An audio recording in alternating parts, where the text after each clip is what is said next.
존경하는 국민 여러분, 선배 동료 의원 여러분, 인천 중구 강화구 농진군 출신 국민의힘 원내수석 부대표 배준영 의원입니다.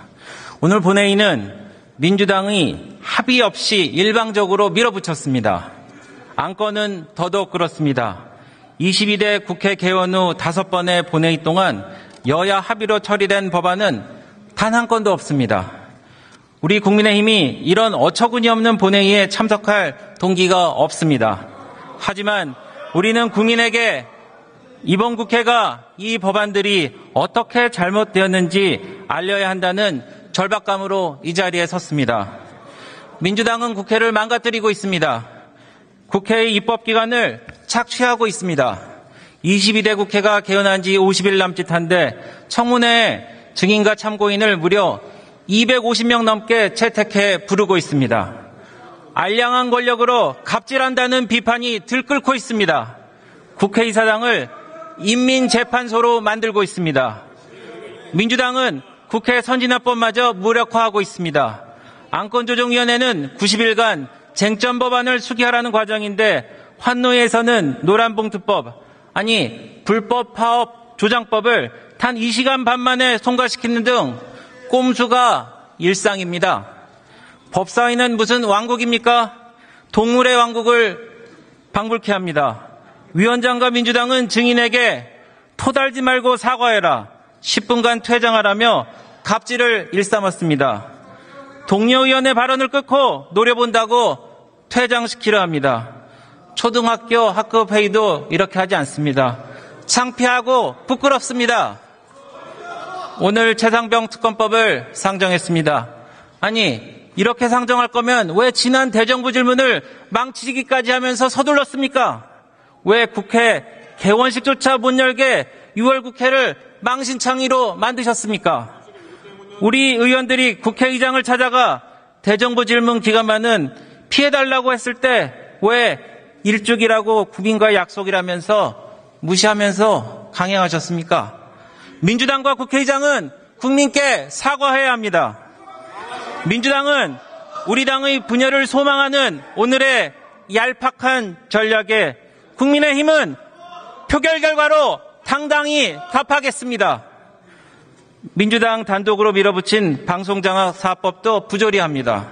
지난 2000년 여러 방송의 체계를 정립하면서 공영방송 이사 숫자 및 추천 권한이 현행대로 굳어진 이후 보수와 진보 정권 가릴 것 없이 현재의 체계 아래서 집권했습니다. 그때는 괜찮다더니 지금은 왜 법을 바꿔야 합니까? 이런저런 명분을 달지만 결국 공영방송을 영구 장악하기 위함입니다. 국민의 공영방송을 민주당을 위한 유튜브로 만들 작정입니까? 민주당은 방송 정상화를 외치기 전에 공영방송 이사를 추천 임명하는 방통위원 야당목 2명부터 먼저 추천하세요. 국회의장의 중재 말씀도 들었습니다만 중재안이라는 것은 양쪽 다 도움이 되는 제안일 때 중재안이라고 하는 거 아닙니까? 결론적으로 민주당 방송 장악을 위한 또 다른 표현이었습니다. 국회의장은 방송 장악 사법 강행 처리를 위한 명분 쌓기에 애쓰시기보다 어제 과방위 앞에 모인 민노총 언론 노자들을 몰아내면서 국회 내에 질서를 바로 잡아주셨어야죠. 그러면 국민의힘 의원들의 신뢰를 얻으셨을 겁니다. 민주당은 지난 21대 때 언론들에게 징벌적 손해배상을 물리는 언론재갈법을 시도하다가 실패했는데 22대 국회 때 재발의했습니다. 요약하면 결국 민주당은 언론을 장악하거나 아니면 탄압하는 정당 아닙니까?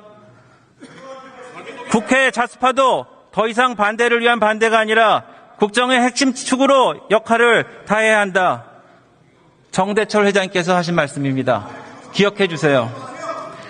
민주당과 국회의장께 다시 한번 말씀드립니다. 국회법 해설에 국회는 분명하게 합의제 기관이라고 되어 있습니다. 의사일정에 합의해 진행해 주십시오. 21대 때 폐기된 합법도 이제 그만 올리세요. 민주당은 사람이 먼저라고 하는데 개딸과 민주당원만 존중하실 겁니까? 상대당 의원과 회의 참석자들도 사람입니다. 존중해 주십시오. 국회 안에 질서를 유지해 주세요. 끝까지 경청해 주셔서 감사합니다.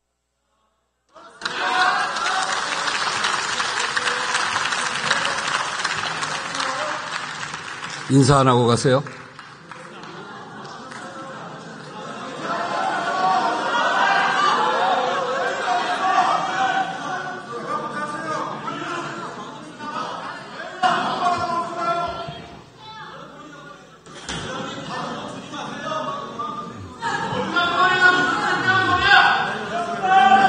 제가 늘 말씀드립니다만 국회의장은 여도 야도 아닙니다만 국민의 편입니다. 그렇게 인사도 안 하고 국회의장 권위에 대해서 도전하는 일은 결코 어느 정당에도 도움이 되지 않습니다.